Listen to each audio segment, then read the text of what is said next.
प्रधान जी नमस्कार। नमस्कार नमस्कार। क्या होता मर्द भइल कि मान ला छठी घाटी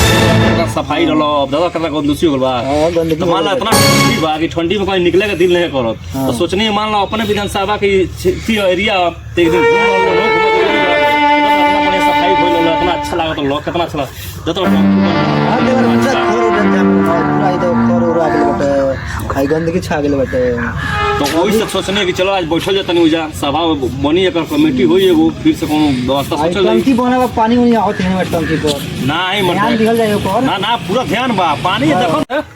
हां बैठो अरे अपन गांव समाज के देखे बा सब कुछ की सब व्यवस्था सोच के चलक बा प्रधान जी टंकी में काहे पानी आवत तो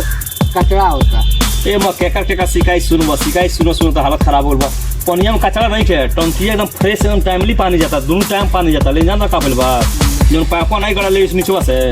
और जिसकी आइल नहरिया खून है कोई ऐसा मरला बा कि लीक हो गेल बा वो लीकवा से कचरा जाता तो लीकवा सुधार होता आज बिहान में सुधार हो जाई पानी अब फ्रेश जाए जो तरह पहले फ्रेश जाता हां तो फ्रेश आवे चाहिए और कोनो दिक्कत नहीं है ना गांव में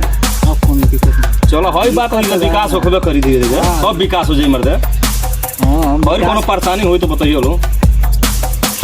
तोरी सब ठीक बाटे तो प्रधान जी राउर चलवा नहीं खेलो कहीं ए म चलवा का बतावल जाए वो अपन जान तो आजकल का तो लोग होता जेके करने की वो हो जाता बनने की अब चलवा के दूसरे जैसे कोहियो मत क्यों से तू मत तो क्यों से गांव में हमने जाए कहां जाने को है सुनो तो बतिया जैसे आवास वाला दूसरे के जान लो तू आवासवा नंगो को काट के आ चलवा के दे तो नहीं कोने को ढेर परेशानी बा बनी ले आवासवा अपन सब बनावा व्यवस्था बना ली अभी हम सुरतिया सुन ओकर मिटाइल वही पैसा से एक टाली ईटा गिरवला बा फिर पैसा लेकर फरार बा पता नहीं कहां बा फरार बा का काज हमने नहीं देखला ओके काने केना भइल बा दिन समूह नहीं देख पात ओके कहां दुवरो पे नहीं खेओ चलाऊ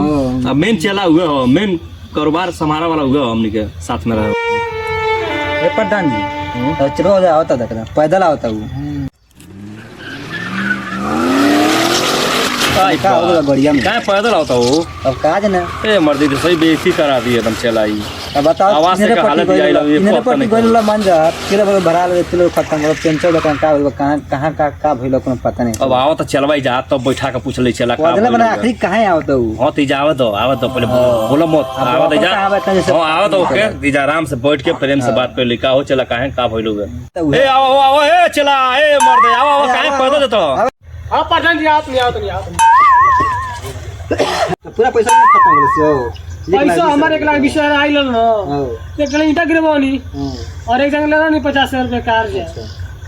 बा कार्य भर देनी ई कोनो नियम भई आवाज वोट घर बनाओ के प्रधान संग रहलो तो हम सोचनी हमर संग रहलो तो तोरो जिगार कदी बढ़िया से आ तू कर्जो में सब 50,000 रुपया तू ओही आवास वाला पैसा काट दे देतो आवास से पैसा काट दिया तोनी न कहतो जा टंकी के मोर मत नहीं खाओ धई नहीं खाओ तें का क्यों करी मेन आदमी हो हमारे संग धोखा करत रहेगा बेइज्जती हुई हमारो सोचनी एक भाई और एक आवास मिला था ओई में दोनों भाई के पहुंच जाई घर अब कौन तक इतना जल्दी आवास हो जाई तो दुलकर नाम काट के तक दिया आइल फिर तू आवास के चक्कर में पड़ गइलो का करे कर्जा न तो दिया आइल तो पैसा उसा नहीं रहला हेलो गाइस हम लोग का कमेडी कैसे लगा आप लोग लाइक और सब्सक्राइब और चैनल को बढ़ाते रहें।